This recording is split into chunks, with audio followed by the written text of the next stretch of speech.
Good morning, KU. We're taking a live look outside of Topeka right now. We have lots of clear skies, tons of blue across the state of Kansas right now, and the temperatures are once again climbing back into those upper 60s for today. You can see on our satellite and radar right now, lots of clear skies. We had overcast conditions just yesterday, but those clouds are now to the east of us, just giving us these clear and warm conditions for today, sitting at 64 degrees right now. This is almost 25 degrees above that average mark. Overall, though, most of us are hanging out in those mid-60s. We're going to climb these temperatures a couple more degrees to reach our high later this afternoon, and the winds are coming out of the southeast at about 22 miles per hour, wind gusts getting up to almost 35 miles per hour. So it is going to be a warm and breezy day, but we do have colder conditions coming in this weekend, and we'll talk more about that coming up. Live from the studio in Stauffer Flint at the University of Kansas, you're watching KUJH News.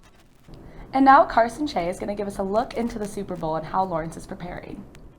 When the local team wins, fans take to the streets to celebrate. This was the scene in downtown Lawrence following last year's Super Bowl win, and it was similar after KU won the national championship 2 years ago. Now, Kansas City is headed back to what is arguably sport's biggest stage, and that means Mass Street businesses will be busy with fans watching the game and ready to take over Mass if the Chiefs do win on Sunday. Ain't no potential in it. When we do win, I will be out here storming these streets. No lie, no lie. Watch out for cars. People do not care for us. But have fun, man. Wear a lot of red, dude. Go Chiefs for real. Businesses are also getting ready for the big game. I spoke with Papakino's general manager, Caroline Rowe, about what they are doing to prepare for Sunday. Well, right now we're ordering lots of stuff from Cisco and US Foods and really stocking up. We're stocking up on a lot of beer right now, getting a lot of kegs, a lot of bottled beers that'll just be easy to hand out. We've got extra staff on Sunday. We're going to be running a special 50% off all 18-inch pizzas for all those Super Bowl parties. I encourage my staff to go and participate in that too. But yeah, it's really fun being downtown, when there's a big sports event. If you're planning on watching the game downtown, you might want to get there to grab a table well ahead of kickoff at 5:30 p.m. Central Time on Sunday. Be sure to stay safe if you do plan on going to Mass. For KUJH News, I'm Carson Shea. For those of you who might not be football fans, there's another type of celebration coming up. The Emily Taylor Center for Women and Gender Equity is already celebrating Valentine's Day. KUJH's Cameron McCrory tells us more about how they are getting in the spirit. For KUJH News, I'm Cameron McCrory reporting from Burge Union, where students are learning more about self-love through painting. The Emily Taylor Center kicked off this Valentine's season by celebrating a special kind of love, self-love. Equipped with a paintbrush and canvas, students spent the evening painting themselves in a positive light. Charlotte Rooks, a graduate assistant at the Emily Taylor Center, explains the inspiration behind this event. Painting can be a really good outlet for expressing your passions, which is really important when it comes to self-love. Being passionate about anything and practicing expressing that passion is totally about self-love. Rooks specializes in body positivity at the Emily Taylor Center and said she hopes that the act of painting helps students visualize themselves more confidently. For one student, the event achieved just that. So I had to be what is something I want to put on my wall of myself? And it was just nice to think about for once. So I do love this part of me. KU's Health Education Resource Office and Care Lab sponsored this event to help students learn about campus resources for mental and physical health. As students created their masterpieces, they enjoyed body-positive tunes and empowering goodie bags, all with the same message: love yourself. The Emily Taylor Center will host another Painting for Body Positivity session later this spring as they continue to promote health and happiness. For more mental health and nutrition resources, visit hero.ku.edu. I'm Francesca Onofrio, and coming up on KUJH, I visit with White House correspondents Francesca Chambers and Eugene Daniels. And see why certain lawmakers are cracking down on a certain nicotine brand.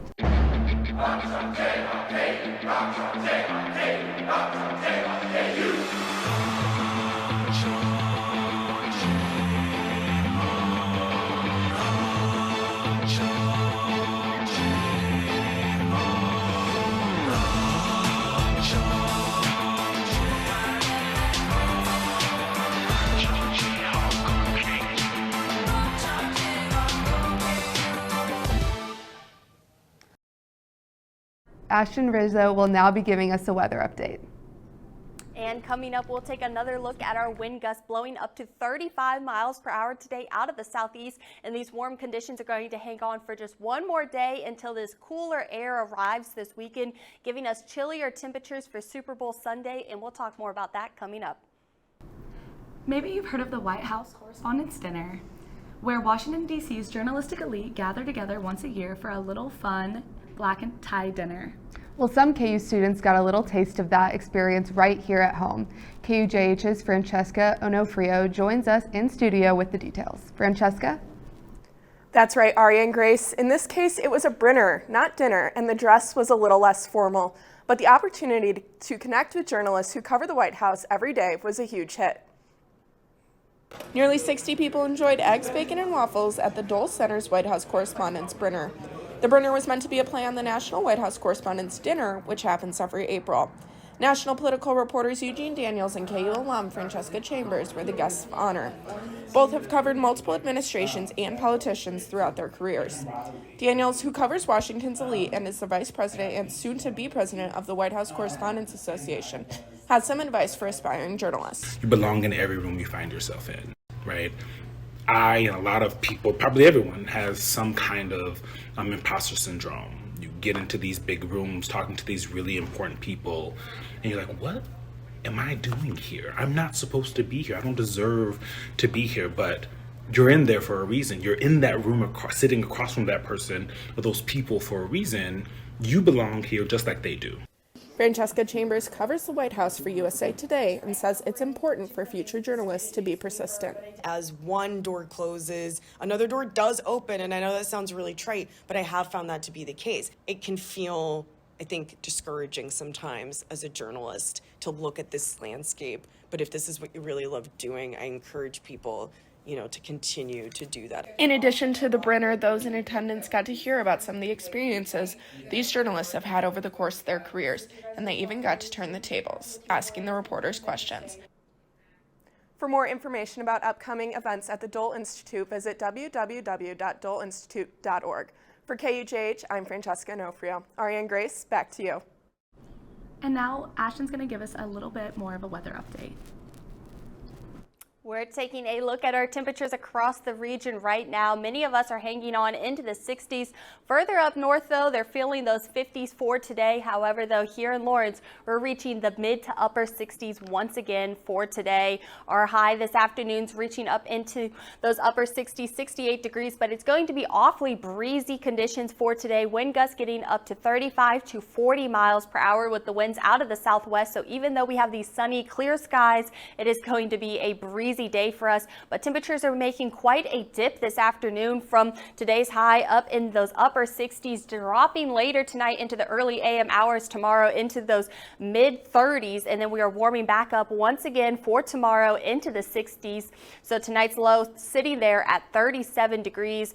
Mostly clear conditions are hanging on with us for tonight, and then those wind gusts are gusting up to about 20 miles per hour for tonight, and then tomorrow's that last day of our 60, 65, and mostly sunny for tomorrow. Winds are going to shift out of the east for us tomorrow, and then our temperatures are really going to just continue to drop after that. However, though, we are looking pretty clear for the next 48 hours or so.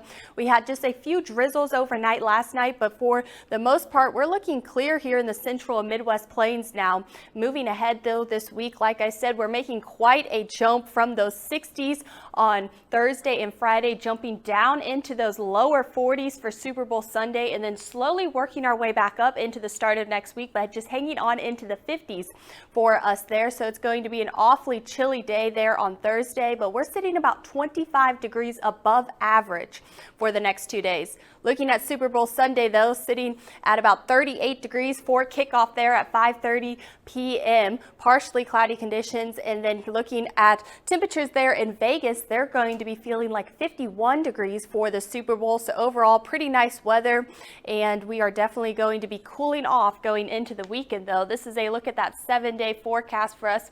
Temperatures are in the 60s Thursday and Friday, and then making that significant jump from Friday's high into Saturday's high. We do have a 20% chance of snow flurries for Sunday's Super Bowl game.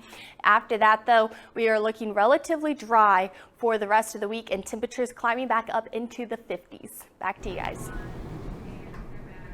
Zyn, spelled Z-Y-N, is the brand name for one of several nicotine pouch products to hit the market. These products have become a TikTok sensation, garnering hundreds of millions of views.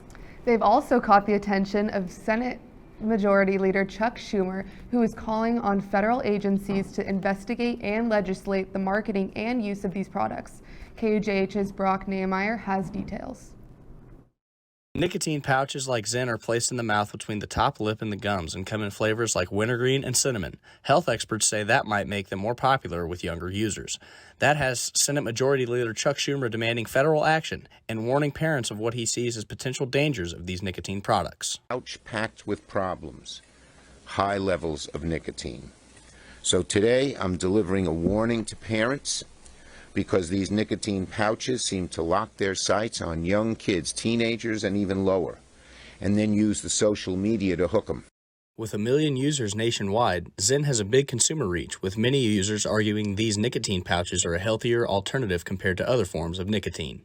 Well, I think it just depends on the person and their health, but I think it's a positive for especially the youth and those that are getting off of cigarettes and maybe vapes, because there's studies that I've seen that show that's a healthier alternative.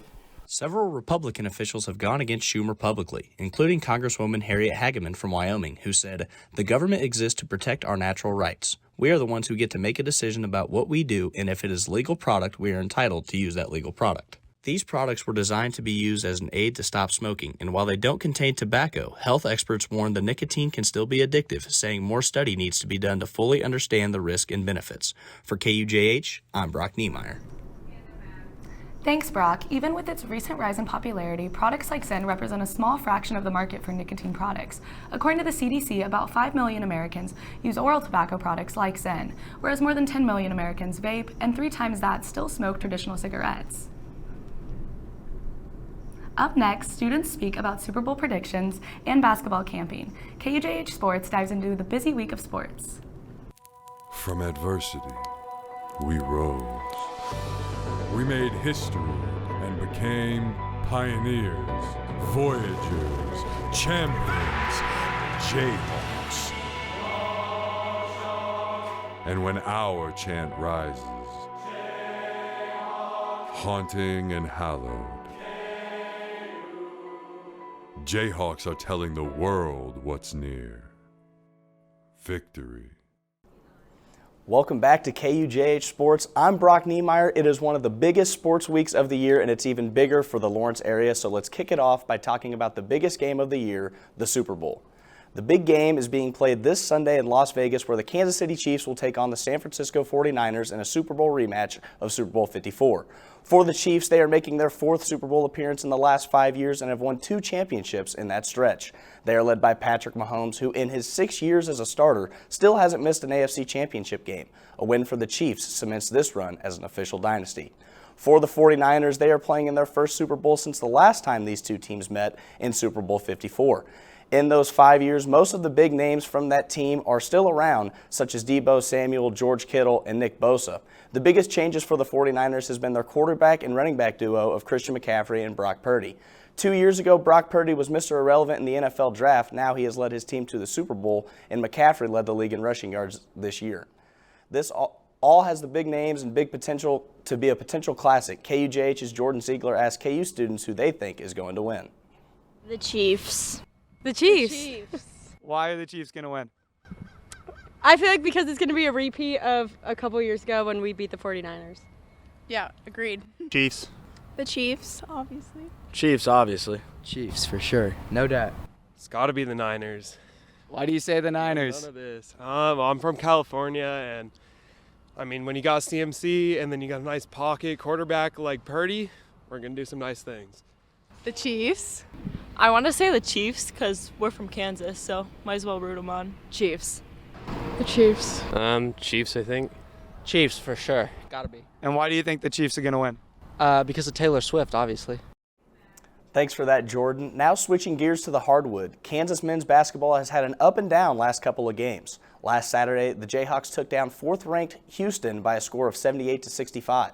The Jayhawks were led offensively by Hunter Dickinson, who led the team with 20 points, while Johnny Furphy and Kevin McCullough added 17 apiece as well. Kansas had a quick turnaround after their big win and traveled to Manhattan on Monday for the Dillon Sunflower Showdown against Kansas State, where the Jayhawks fell to their in-state rival 75-70 in overtime. It was a tough loss, but the Jayhawks have an opportunity to get back on track this Saturday against the Baylor Bears. The College Game Day crew will be in town for this top 15 matchup. KUJH's Carson Shea has more on the game. One and only Allen Fieldhouse, where in just 2 days we have a top 25 matchup when number 13 Baylor faces off against number 4 Kansas. On top of the Big 12 showdown, we have ESPN's College Game Day coming to town, which is sure to be a fun one. Students have been camping out all week with the student doors set to open at 8:30 a.m. and the show starting at 10. If you plan on attending, make sure to get here early, make signs, and be loud. Back to you, Brock. University of Kansas students are all in when it comes to KU men's basketball. Last week, KU students showed up to an early morning lottery in order to camp out for the KU Houston basketball game. Students who decide to attend lottery will draw for their spot in line and have to wait in the Allen Fieldhouse lobby to keep their spots. I love camping because it's I think it's less stressful than getting super early, because I've done the whole stand outside for 3 hours before the doors open kind of thing, and I think camping's a lot more fun. You get to get excited about the game for longer. When I was a freshman, we camped for every game, but now we're older, so we just go for the big ones. So I think we've camped for UConn and Mizzou, and now this one. So I don't know, it's really not that bad. We have 30 people, so I only sit here for an hour, and then we just do rotations. My favorite thing is sometimes when you're camping, they'll hand out stuff like food, but the least favorite is having to sit on the ground. When I'm camping, I either do homework or just sit on my phone and do nothing. This morning I've done nothing subs to do. My favorite part is probably the game. It's kind of rough throughout the week, but then when you get to the game and get good seats, it's okay, it was kind of worth it. Favorite part about camping is it's just it's jack of all trades. You can do whatever you want, relax.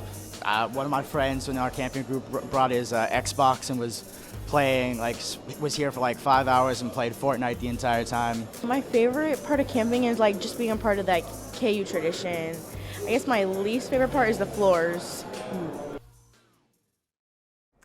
That's all we have for you for sports today. When we come back, we'll show you some of our community's favorite Super Bowl snacks. Stay right here with us.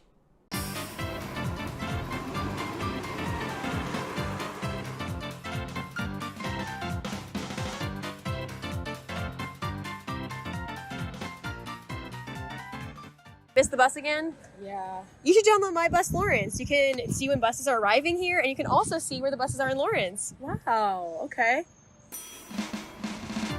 Download the My Bus Lawrence app today. Craving a cup of coffee or snuggles with a feline friend? Espresso on Massachusetts Street offers just that. KUJH reporter Ellie Mueller tells us more. Espresso, Lawrence's first and only cat cafe, features cats and kittens that can be adopted on site. Mary Costello, former shelter volunteer, aspired to find a creative way to find homes for foster cats in partnership with the Lawrence Humane Society. Their team kind of handpicks the kitties that they think could benefit the most from the extra attention and the space and the visibility here. But as long as all the kitties are happy and comfortable, they stay here till they get adopted. We do the adoptions on site. You really can see a different side of their personality in a space like this, so that's been really fun. Since opening their doors in 2023, the cafe has found forever homes for over 70 cats, with 20 adoptions happening just this past year. While adoption is a main goal for the cafe, their priority has been creating an enriching environment for both cats and the community. With her passion for coffee and serving others, Brittany Singley, former barista, aspired to continue her skills in service, and Mary was her perfect partner. Having my coffee background and Mary's cat background, just a good fit, a good puzzle piece, so we could provide this place for the community. We wanted to have a place where people could come get a serotonin boost, but also get really great coffee. Espresso Cat Cafe offers coffee, treats, and companionship for our feline friends and community. This is KUJH reporter Ellie Mueller signing off. Have you ever wanted to share your talents but are afraid to take the stage? The Cicada Open Mic Night held at the Art Love Collective in Lawrence offers a safe space to share your talents in a more personal setting. KUJH reporter Stella Urodi has more on this reoccurring event. Singers, sloshing in and out, poets, and instrumentalists are all welcome to share their talents with the public. It's a place for self-expression and positivity. Organizer Andy Connolly found inspiration from a booming Salt Lake City open mic community and brought that to Lawrence. I was kind of shocked that whatever open mics there were here at the time, there was hardly any. It's been going on for just over a year now. Ever since then, I've been partnered with Art Love Collective, and they've been amazing hosts for me. I'm really happy to be here. For half of their life, musician Lid Lowe has been coming to these open mic events regularly. As they said, it does something to your brain. It's more important to them to hear what others have to express and have a way to connect with others. I think what gets me to go up on stage even when I have the jitters and the nerves is I do have this desire to share stuff. Art doesn't feel real until you put it out there and like people connect to it.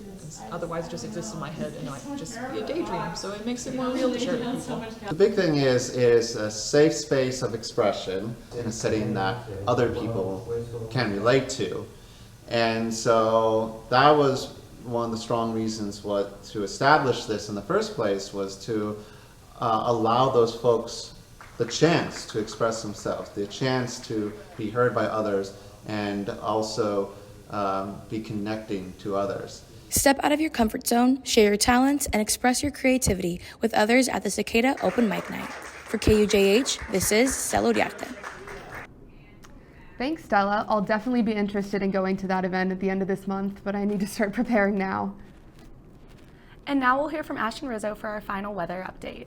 We are taking one more look at our 7-day forecast for us. Temperatures are in the 60s for Thursday and Friday, making that significant jump into the weekends, into the lower 40s for Sunday, with just a 20% chance of snow flurries. And then starting off next week, temperatures are starting off in those mid 40s and then climbing into those mid 50s by Wednesday there for Valentine's Day. Overall, though, temperatures are making quite a jump to the cooler side ahead.